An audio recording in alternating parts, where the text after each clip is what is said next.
Hey guys, Mike B. Rolling here. I had a comment on why did I choose to be a truck driver, and what other skills did I have? That I guess he's trying to figure out is what did you know how to do, and why did you decide to not do that and drive a truck?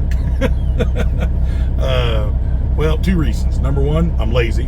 I'm not afraid to admit it. Why would I want to be out there running a shovel and hard labor, manual labor jobs, construction, all that, when I can sit behind the wheel and make quite a bit more money and not do near the amount of work?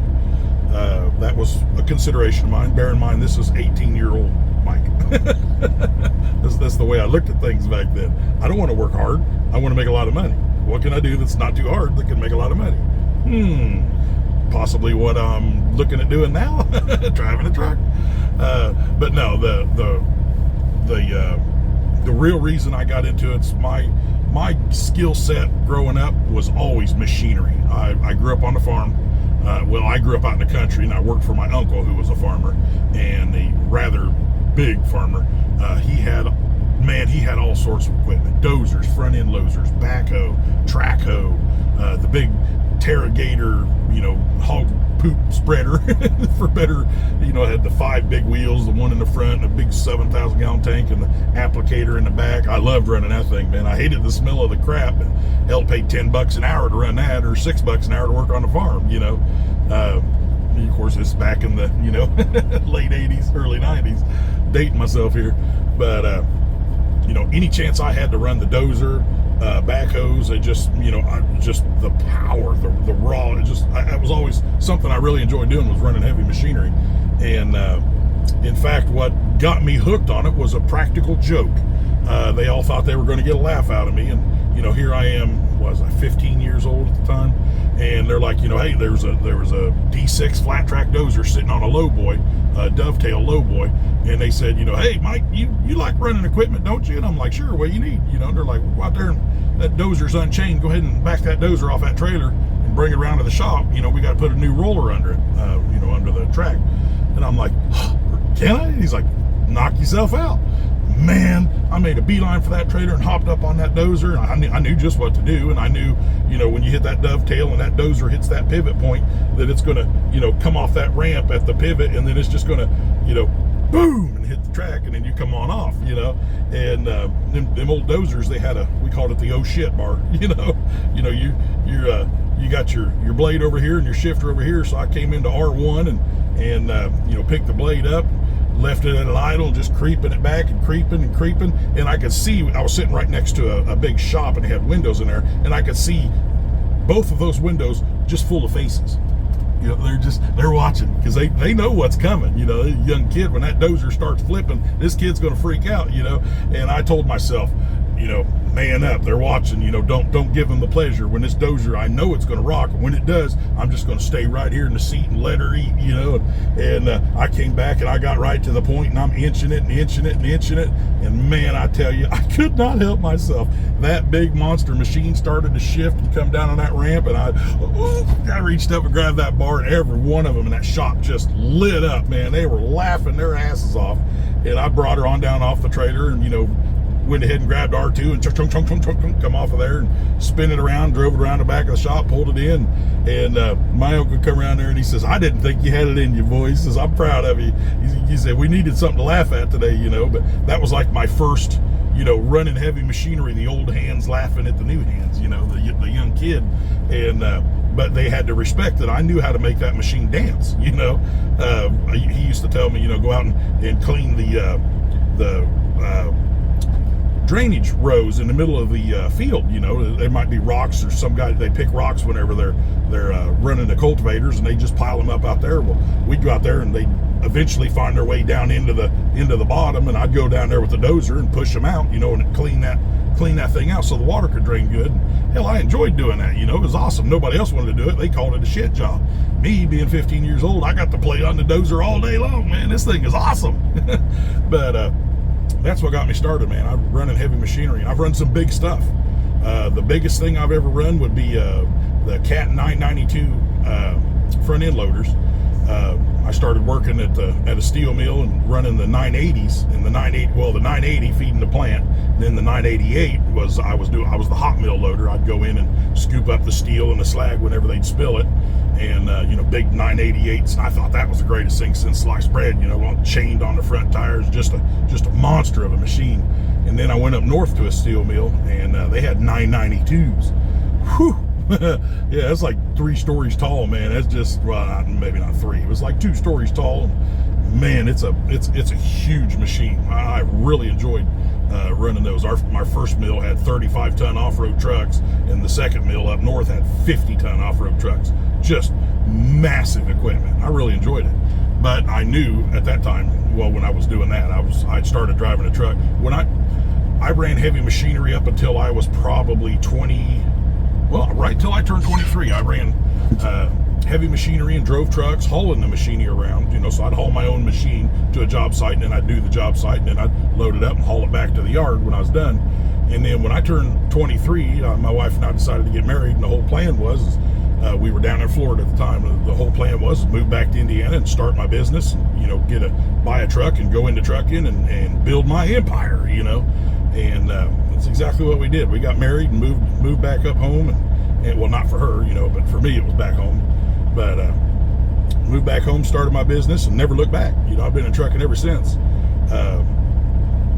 It just, for me, it was a no-brainer. I could drive a truck for somebody else, but then I'm still just an employee. I don't want to be an employee. I want to do my own thing. I want to have my own employees. And that's a tough transition to go from being an owner-operator to buying more trucks and dealing with drivers. Dealing with multiple trucks and the business and the finances and the mechanical of it, I had no problem with that. The reason I don't have more trucks today, drivers. I could not get a driver that I could count on or depend on, even though I'm paying them top pay with benefits. And the more you give them, the more they want. They whine about everything. Like if a windshield wiper needs replaced, they're calling you to complain about it. And it's like, dude, hit a truck stop, buy a windshield wiper, replace the daggone thing. Oh, well, I'm not sure exactly how to do that. And, talking them through it on the phone, just holding their hands. It's like, oh my God, I got enough running my business, let alone now I'm trying to run his. That's the whole reason I don't have more than one truck. It just, nobody will put you out of business faster than bad drivers. And believe me, there's a lot of them out there. Now, there's good drivers too. I had a couple of drivers that, man, you couldn't hold them back. They were runners. I figured out real quick, the perfect driver for me to hire was somebody over 40 years old with a lot of kids and a lot of debt. I guarantee you that man's going to work. He needs to work. He's got to work. and they've been in the business long enough. They don't complain about a lot. They just get it done. These companies out there hiring youngins, 23, 24, fresh out of school, more power to them. I'd never do it. I don't have enough equipment for them to tear up to give them replacement equipment while they're learning what they're doing. But no, that's kind of what got me into trucking is machinery, heavy equipment, diesel power. I've always been interested in that sort of thing. But then once I started driving a truck, I knew right away. Oh yeah, this is for me. It's not necessarily the traveling and being away from home part. I did my stint running all over the Midwest and being out all week, but I always tried to come home on the weekends. Maybe 2 or 3 times in my entire 25-year owner-operator career did I ever lay out over the weekend. And then I did it voluntarily because the load paid really, really freaking good. But no, I always knew that, living in the Midwest, there's no reason to be out on the road 2 or 3 weeks, 4 weeks at a time. Heck no, I'm home every weekend. Of course, doing what I do now, I'm home every other day, or, so I'll do a run. Sometimes I'm out overnight and right back home the next day. Sometimes I'm out, if the loads line up and I can bang out 2 or 3 runs in a row, I might be on the road for 3 days, but then I'm done for the week and I'm home, for the other 4 days. So, I figured out how to cram a lot of work into a little bit of time and maximize my home time, maximize, efficiency-wise, minimize my time out on the road, and just make it work for me. And it works good. But, I'll be the first to admit, when you're raising a young family, newborns, things like that, it's a tough life, man. It's a real tough life. I would recommend someone that wants to be in the trucking business but has a family with young kids and they want to make it to the basketball games and the baseball, football, and soccer, they want to make it to all that stuff. I would do, more local work, maybe haul a gas tanker, delivering gas locally. people are always going to need gas, man. I mean, it may slow down a little, but not very freaking much. It's a lot like food and reefers with groceries. It may slow down a little, but not much. You know, if you're pulling a van or a tanker or even a flatbed like I do, you're going to feel the pressure a lot more in the slowdowns because, you know, there's two things. People got to eat and they got to drive. You know, to go to work, to go to the store, to do anything, they got to drive. They got to eat or they die. Those are two things that no matter what will always keep moving because, you know, it's just the way of things.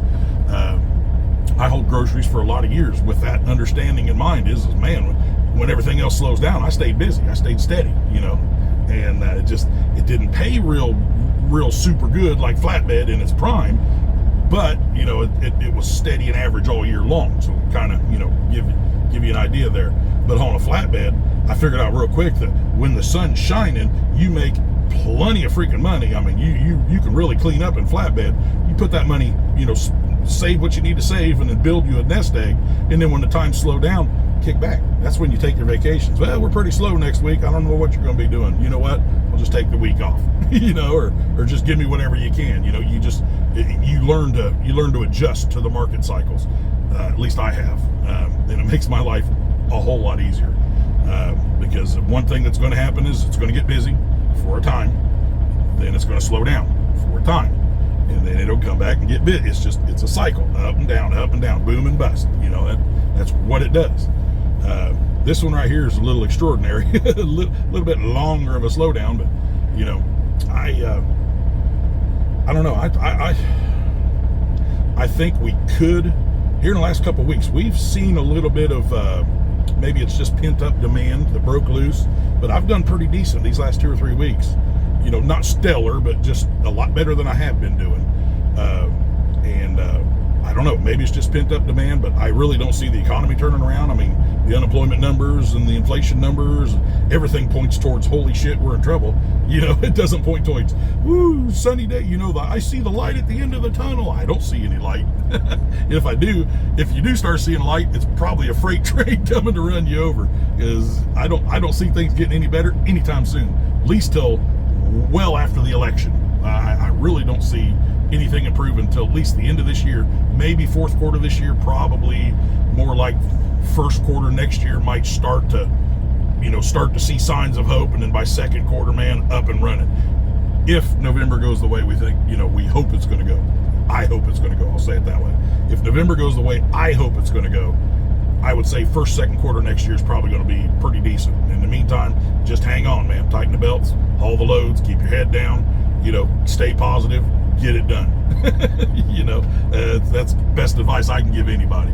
But yeah, just a quick story, or a quick video there. Not very quick, but you know the deal.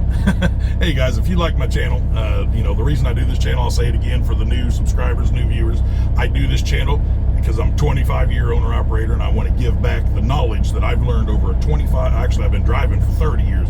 So a 30-year career of driving a truck, I have a lot of knowledge on how to do things, how to get started, how to run your business. If you want to go owner-op, or you want to be a company driver, that's fine.